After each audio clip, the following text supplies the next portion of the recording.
26 जुलाई कारगिल विजय दिवस के दिन Indian army chief general Upendra Dwivedi ने एक नई हाई लिथिलिटी कमांडो फोर्स का अनाउंसमेंट किया, जिसे कहा गया भैरव लाइट कमांडो बटालियंस। एक ऐसी स्पेशल यूनिट जो बॉर्डर पर दुश्मन पर सरप्राइज और शॉक बनकर टूट पड़ेगी। लेकिन सवाल ये उठता है, जब इंडियन आर्मी के पास ऑलरेडी पैरा एसएफ जैसी एलीट स्पेशल फोर्सेस और घातक प्लेटून जैसे फीएस कमांडोज हैं, तो फिर भैरव बटालियन की जरूरत ही क्या थी। मैं हूं अंकित कौशिक और आज के वीडियो में हम समझेंगे भैरव लाइट कमांडो बटालियंस का असली रोल, उनका स्ट्रक्चर और ये पैरा एसएफ और घातक कमांडोज से कितने और कैसे डिफरेंट है। तो वीडियो को लास्ट तक जरूर देखें। भैरव लाइट कमांडो बटालियंस, जिसे आर्मी चीफ ने डिस्क्राइब किया as highly lethal special forces formation, ये डिजाइन की गई है दुश्मन को बॉर्डर पर सरप्राइज और शॉक देने के लिए। ये इंडियन आर्मी की नई एलीट कमांडो यूनिट है जो हमारे बॉर्डर पर रैपिड स्ट्राइक्स के लिए हमेशा रेडी रहेंगी। भैरव बटालियंस का नाम हिंदू गॉड भैरव के नाम पर रखा गया है। इंडियन आर्मी ने ऑफिशियली अनाउंस किया है कि ये यूनिट हमारे एग्जिस्टिंग पैरा स्पेशल फोर्सेस और घातक प्लेटून्स को कॉम्प्लीमेंट करेगी।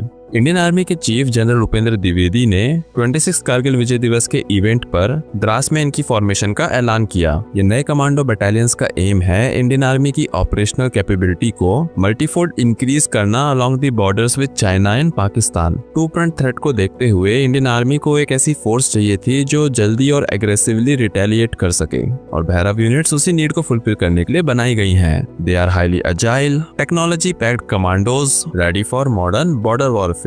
भैरव लाइट कमांडो बटालियंस की ओरिजिन स्टोरी आर्मी की रिसेंट मॉडर्नाइजेशन ड्राइव से जुड़ी है। 2025 में आर्मी ने डिसाइड किया कि वॉरफेयर के बदलते नेचर के हिसाब से अपने फॉर्मेशंस को रीइन्वेंट करना पड़ेगा, और इसी रिफॉर्म के पार्ट के तौर पर जुलाई 2025 में अनाउंस हुआ Rudra brigades, all arms integrated brigade for combined warfare, और भैरव लाइट कमांडो बटालियंस, एकदम नई टाइप की special commando unit for quick border operations. Bhairav unit की रेजिंग स्टार्ट हो चुकी है। आर्मी ने कहा है कि नई यूनिट्स एग्जिस्टिंग इन्फेंट्री बटालियंस में से सोल्जर्स एंड ऑफिसर्स लेकर बनाई जाएंगी। मतलब ये फ्रेश रिक्रूटमेंट नहीं, बल्कि आर्मी के ही ट्रेंड सोल्जर्स को सिलेक्ट करके कमांडोज का रोल दिया जा रहा है। प्लान है कि 40 से 50 भैरव बटालियंस फेज वाइज तैयार की जाए। पर अब एक बहुत जरूरी सवाल आता है, और वो है Bhairav versus para SF versus घातक कमांडोज। इंडियन आर्मी के पास पहले से कुछ स्पेशल यूनिट्स हैं, तो भैरव उनसे कैसे डिफरेंट है। चलिए पॉइंट बाय पॉइंट समझते हैं। Formation and size. Para special forces की पूरी बटालियंस हैं अंडर पैराशूट रेजिमेंट। वहीं घातक कमांडो सिर्फ एक प्लाटून होता है हर इन्फेंट्री बटालियन में। It's not an independent unit,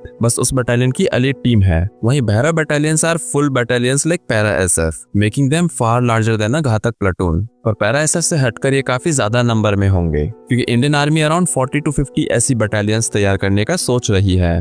वहीं अगर बात करें रोल्स एंड मिशन की, तो पैरा एसएफ का रोल है covert and strategic missions deep behind the enemy lines, जैसे कि surgical strikes, long range recon, hostage rescue, foreign soil operations and etcetera. ये टियर 1 स्पेशल फोर्सेस की तरह काम करती हैं। वहीं घातक प्लाटून का रोल है टैक्टिकल लेवल स्पेशल ऑपरेशंस। ये अपने बटालियन के लिए स्काउट्स और शॉक ट्रूप की तरह काम करते हैं। घातक carry out patrols, red on near by enemy post, recon missions just ahead of the front line at battalion और ब्रिगेड लेवल एक्सेट्रा। वहीं भैरव यूनिट्स का रोल है fast tactical strikes in the immediate border area. इनको specifically border पर contingencies के लिए बनाया गया है। They will do cross-border raids, hit enemy positions or terror camps close across LOC and LAC and dominate the border zone। अब बात करें डिफरेंस की, तो पैरा एसएफ बहुत अंदर जाके काम करते हैं, that is deep penetration। वहीं भैरव बॉर्डर के पास ही शिफ्ट असॉल्ट लॉन्च करेंगे, और घातक बेसिकली अपने पार की बॉर्डर के इस साइड या थोड़े दूर तक छोटे लेवल पर ऑपरेट करते हैं। So we can say that Bhairav fills the gap between Ghatak and para SF. जिन मिशंस के लिए पैरा एसएफ को डिप्लॉय करना ओवरकिल होता पर घातक के बस के बाहर होता, वो भैरव कर पाएंगे। इसके अलावा para SF come under parachute regiment and are often control directly by the army headquarter for strategic mission. इन्हें जरूरत पड़ने पर इंडिया में कहीं पे भी या फिर इवन अब्रॉड में डिप्लॉय किया जा सकता है। On the other hand, Ghatak platoon is under its parent infantry battalions command, so its deployment limited to that battalion sector and tasks. वहीं भैरव बटालियंस को मोस्ट लाइकली प्लेस किया जाएगा under field formation, perhaps at corps और command level, focusing on border sectors. In short, Bhairav light commando battalions को समझने के लिए उन्हें एक ब्रिज की तरह देखें,